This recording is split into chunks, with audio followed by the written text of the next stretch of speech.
Very good morning students, welcome to the class.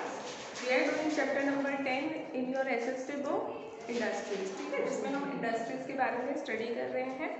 और अभी तक जो है हम दो तरह की इंडस्ट्रीज, कॉटेज इंडस्ट्री और स्मॉल स्केल इंडस्ट्रीज के बारे में स्टडी कर चुके हैं, ठीक है। जिसमें हमने देखा था कि कॉटेज इंडस्ट्रीज क्या होती हैं, जो कि लोग अपने घरों में ही एस्टैब्लिश कर लेते हैं। बहुत कम वर्क फोर्स की, यानी कि लोगों की, काम करने वाले लोगों की ज़रूरत इसमें पड़ती है।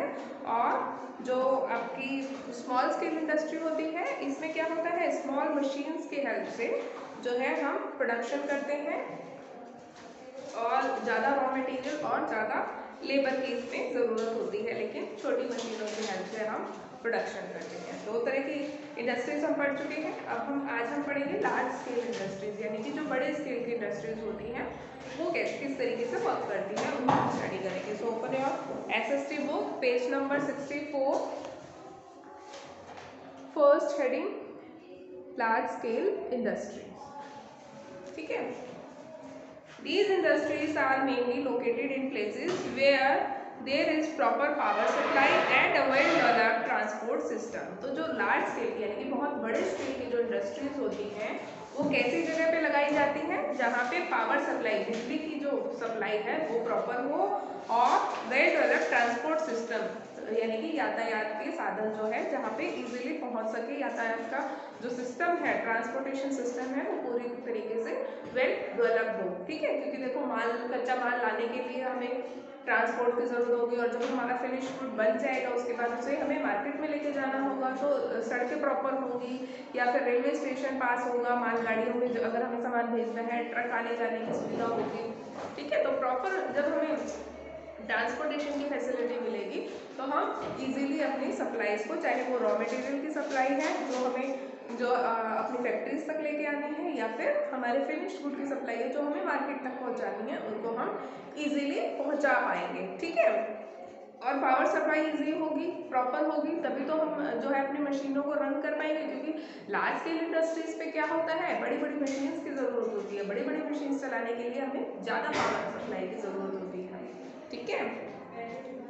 We therefore find such industries located near big cities। इसलिए हमें ये पता चलता है कि जो इस तरीके की इंडस्ट्रीज होती हैं, यानी कि लार्ज स्केल इंडस्ट्रीज होती है, वो ज़्यादातर कहाँ होती हैं, बिग सिटीज़ के आसपास होती है। क्योंकि बिग सिटीज़ में क्या होता है, पावर सप्लाई भी जो एडिक्वेट होती है और ट्रांसपोर्टेशन सिस्टम भी अच्छा होता है, ठीक है। तो ज़्यादातर हम देखते हैं कि जो आपकी बड़ी बड़ी इंडस्ट्रीज हैं, यानी कि लार्ज स्केल इंडस्ट्रीज हैं, वो बड़े शहरों के आसपास ही जो है लोकेटेड होती हैं, clear. Some examples of such industries are cotton, iron and steel, automobiles, locomotives and chemicals। कुछ ऐसे इंडस्ट्रीज के एग्जाम्पल जो कि लार्ज स्केल इंडस्ट्री से बिलोंग करते हैं, वो सारे आपको यहाँ पे दिए हुए हैं। जैसे कि कॉटन इंडस्ट्री है, आयरन और स्टील इंडस्ट्री है, ऑटोमोबाइल्स की, यानी कि जो आपके गाड़ियाँ वगैरह बनती है, ये लोकोमोटिव्स, यानी कि जहाँ पे बड़े बड़े पार्ट्स बनते हैं किसी चीज़ के, और केमिकल्स की जो इंडस्ट्रीज होती है, वो सारी क्या है, लार्ज स्केल इंडस्ट्रीज हैं आपकी। These industries employ thousands of people and use large machines to produce large quantities of finished goods using huge amount of raw material। अब इन इंडस्ट्रीज की क्या खासियत होती है कि यहाँ पे जो है हजारों हजार लोग जो है काम करते हैं। बड़ी इंडस्ट्री है, ठीक है, बहुत लार्ज स्केल पे है, तो क्या होता है, यहाँ पे हजारों की संख्या में लोग जो है एम्प्लॉयड होते हैं, यानी कि काम करते हैं। और बड़ी बड़ी मशीनें होती हैं ताकि लार्ज क्वांटिटीज को प्रोड्यूस किया जा सके। क्योंकि यहाँ पे एक दो यूनिट नहीं बनती, यहाँ पे बहुत लार्ज स्केल में जो है बहुत सारी क्वांटिटीज को मैन्युफैक्चर किया जाता है। तो ज़्यादा क्वांटिटी जब हमें किसी चीज़ की बनानी है तो हमें क्या चाहिए कि ज़्यादा बड़ी बड़ी मशीन्स की ज़रूरत होती है, ठीक है। और जब ज़्यादा प्रोडक्शन करना है तो साथ मशीनों के साथ साथ हमें ज़्यादा रॉ मटेरियल, यानी कि कच्चे माल की भी ज़रूरत होती है। तो यहाँ पे कच्चा माल भी हम ज़्यादा इस्तेमाल करते हैं, मशीनें भी बड़ी बड़ी यूज़ करते हैं, और हज़ारों की संख्या में, थाउजेंड्स के नंबर में जो है पीपल यहाँ पे काम कर रहे होते हैं, क्लियर। तो ये हो गई आपकी लार्ज स्केल इंडस्ट्री। अब हम पढ़ेंगे कि important industries of India, Bharat में कौन कौन सी इम्पॉर्टेंट इंडस्ट्रीज हैं, क्लियर। देखो नीचे आपको एक मैप गिवन है इंडिया का, इसमें आपको जो है इम्पोर्टेंट इंडस्ट्रीज दिखा रखी है इंडिया की।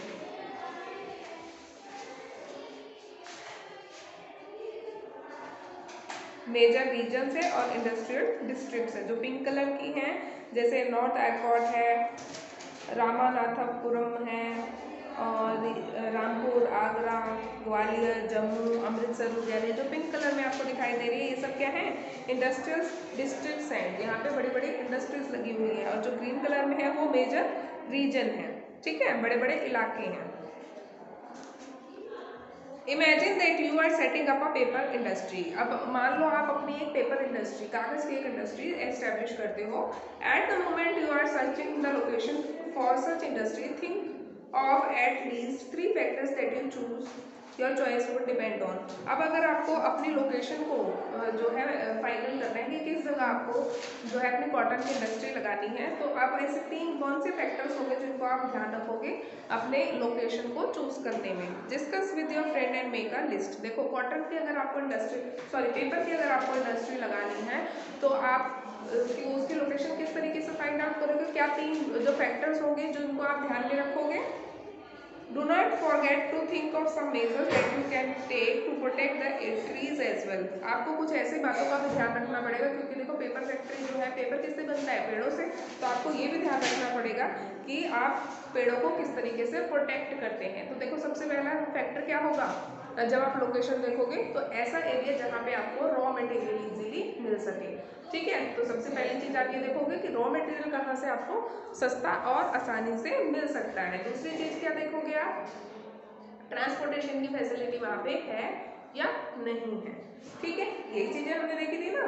और तीसरी चीज क्या देखोगे, पावर सप्लाई वहाँ पे प्रॉपर है या नहीं, पावर की सप्लाई आपको मिल पाएगी आपकी फैक्ट्री तक या नहीं मिल पाएगी। ठीक है, तो ऐसे कुछ फैक्टर्स आप देख सकते हो जब भी आपको कोई अपनी इंडस्ट्री या फैक्ट्री आपको एस्टेब्लिश करनी होगी तब। क्लियर। अब हम देखो नीचे आपको देखो इंडस्ट्री दिखा रखी है और उनकी लोकेशंस बता रखी है। जैसे कि हैवी इलेक्ट्रिकल गुड्स, ये इसकी इंडस्ट्री कहाँ पे है, रांची में, भोपाल में। एरोप्लेन मैन्युफैक्चरिंग, एरोप्लेन कहाँ पे मैन्युफैक्चर होते हैं इंडिया में, देखो लखनऊ में, नासिक में, बेंगलुरु और हैदराबाद में। ठीक है, आपको ये पता होने चाहिए। आयरन और स्टील कहाँ बनती है, राउरकेला, दुर्गापुर, जमशेदपुर, भिलाई, बोकारो, सालेम, विशाखापट्टनम। शिप बिल्डिंग, जहाज, समुद्री जहाज कहाँ बनाए जाते हैं, देखो विशाखापट्टनम, कोच्चि और मुंबई में।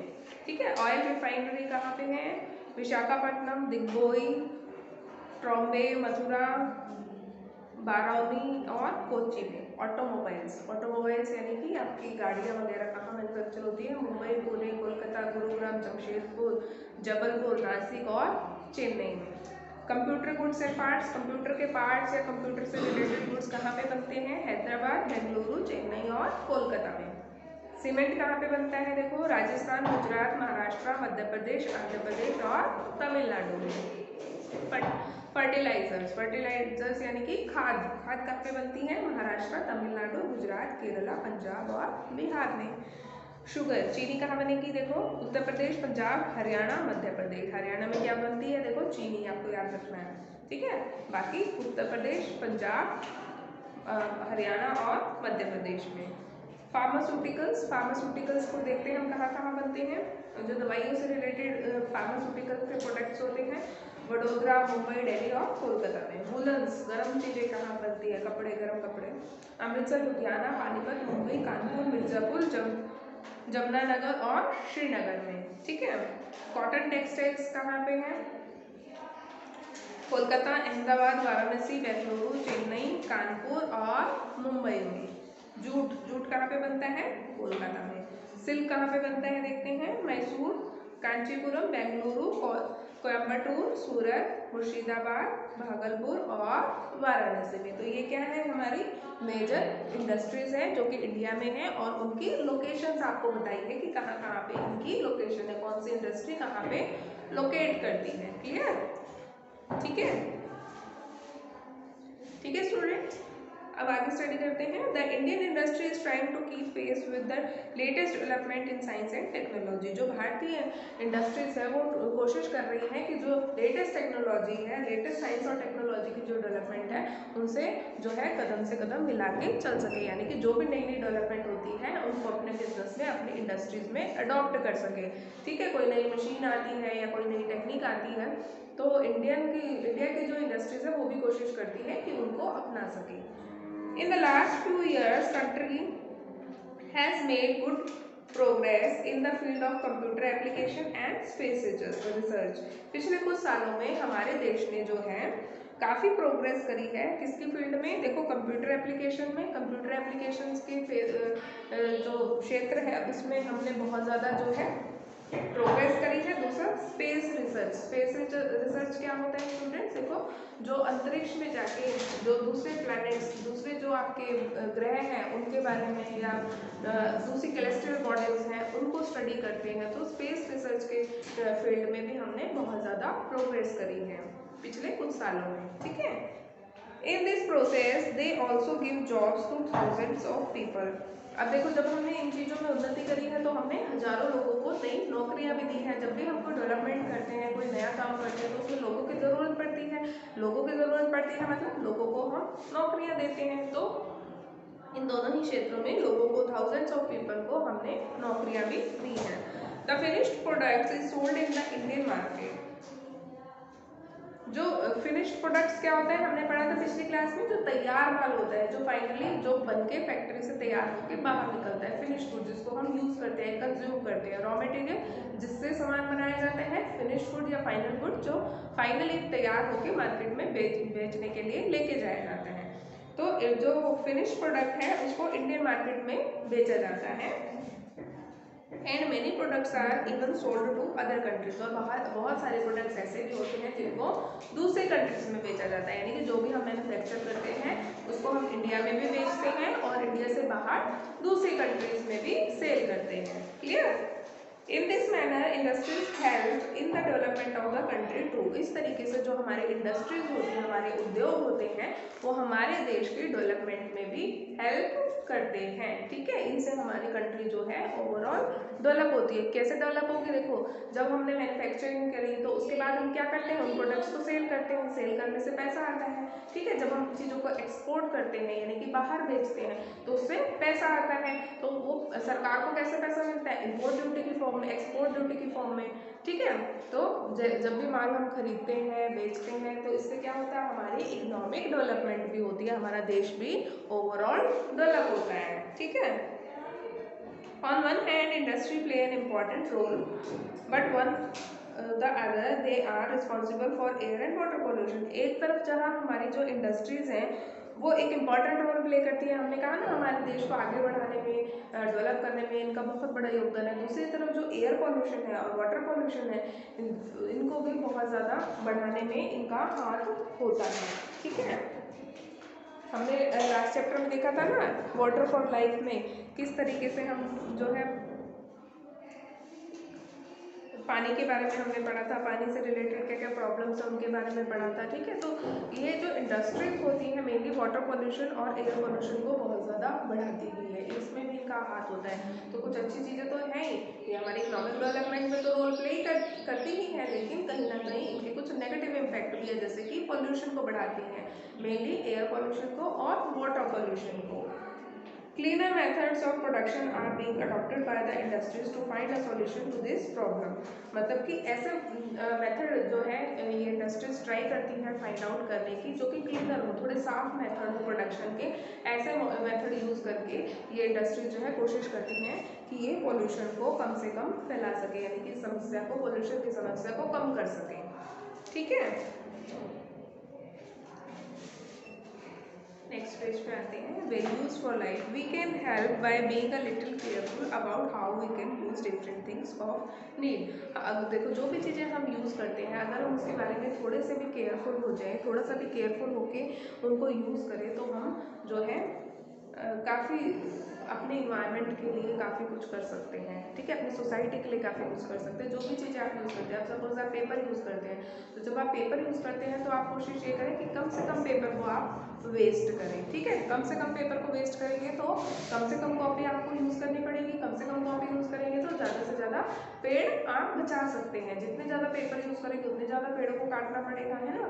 तो जो भी आप छोटे छोटे काम करते हैं उनमें अगर आप थोड़ी थोड़ी सावधानियाँ रखते हैं तो उससे आप बहुत इंपॉर्टेंट रोल जो है एनवायरनमेंट के लिए, अपनी सोसाइटी के लिए प्ले कर सकते हैं। We should not buy things unless we really need them. हमें ऐसी चीज़ों को नहीं खरीदना चाहिए जिनकी हमें एक्चुअल में कोई नीड हो ही ना, ठीक है। जिस चीज़ की हमें बहुत ज़्यादा नीड हो हमें उन्हीं चीज़ों को खरीदना चाहिए। अननेसेसरी हमें चीज़ें खरीद के अपने पास स्टोर नहीं करनी चाहिए। We should follow 3 Rs। हमें जो है 3 Rs को फॉलो करना चाहिए, ठीक है। Brush up the basic commodity use in the process of manufacturing product is called raw material. देखो किसी भी सामान को बनाने के लिए जो बेसिक चीज़ लगती है, बेसिक कमोडिटी लगती है, बेसिक सामान लगता है किसी भी चीज़ को बनाने के लिए, मैन्युफैक्चर करने के लिए, वो क्या कहलाता है? रॉ मटेरियल, यानी कि कच्चा माल हम उसको कहते हैं। Money is needed to set up an industry, buy raw material, machines etcetera. पैसे की कहाँ ज़रूरत होती है? मनी की कहाँ ज़रूरत होती है? हमें अपनी इंडस्ट्री को सेटअप करने के लिए ज़रूरत होती है, और कच्चा माल खरीदने के लिए और मशीन्स को खरीदने के लिए हमें पैसों की ज़रूरत होती है। On the basis of size, the number of people employed and the types of machines used, industries can be classified as, देखो किसी भी इंडस्ट्री का साइज क्या है, कितने लोग वहाँ पे काम करते हैं और किस तरीके की मशीन यूज होती है, इसके बेसिस पे हम इंडस्ट्रीज को 3 भागों में बांट सकते हैं। पहली आपकी कॉटेज इंडस्ट्री है, दूसरी है स्मॉल स्केल इंडस्ट्री और तीसरी आपकी लार्ज स्केल इंडस्ट्री। तीनों को हम पढ़ चुके हैं, ठीक है। Large scale industries employ thousands of people and large machines to produce large quantities of finished goods using huge amount of raw material। देखो लार्ज स्केल इंडस्ट्री क्या होती है? जो कि हजारों की संख्या में लोगों को काम पर रखती हैं, बड़ी बड़ी मशीनें जो है प्रोडक्शन के लिए यूज़ करती हैं, और बहुत सारी जो लार्ज क्वांटिटीज़ हम प्रोड्यूस करते हैं इन लार्ज स्केल इंडस्ट्री में, ठीक है।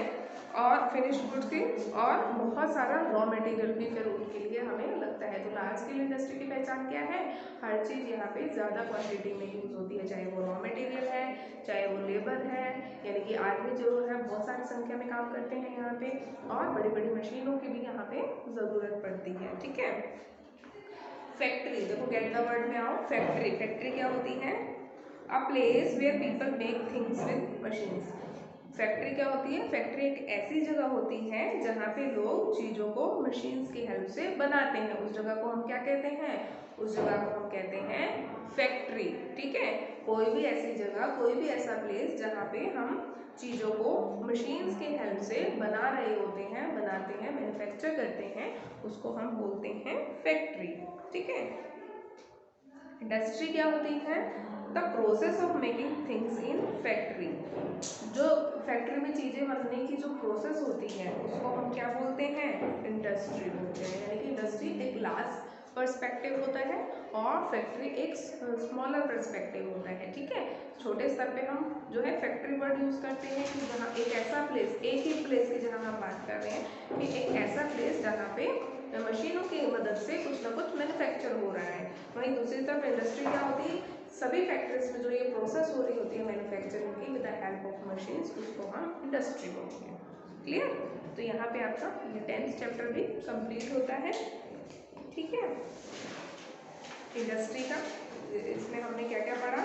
सबसे पहले हमने पढ़ा कि इंडस्ट्रीज होती क्या है, इंडस्ट्रीज़ की नीड क्या है, ठीक है, क्यों हमें इंडस्ट्रीज़ की ज़रूरत होती है, क्या क्या हमारे जो नीड्स हैं उनको ये फुलफिल करती हैं, ठीक है, किस किस तरह की इंडस्ट्रीज़ हैं।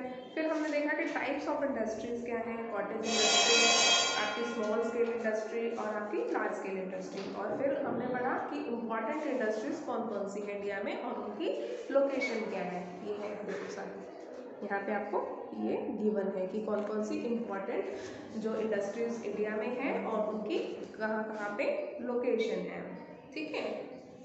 ये सब हमने पढ़ा, क्लियर। तो इस तरीके से आपका जो 10th चैप्टर है ये कंप्लीट हो गया। इसकी PDF आपको जल्दी ही मिल जाएगी, क्वेश्चन आंसर की, जिनको आप अपनी SST की कॉपी में करेंगे, क्लियर।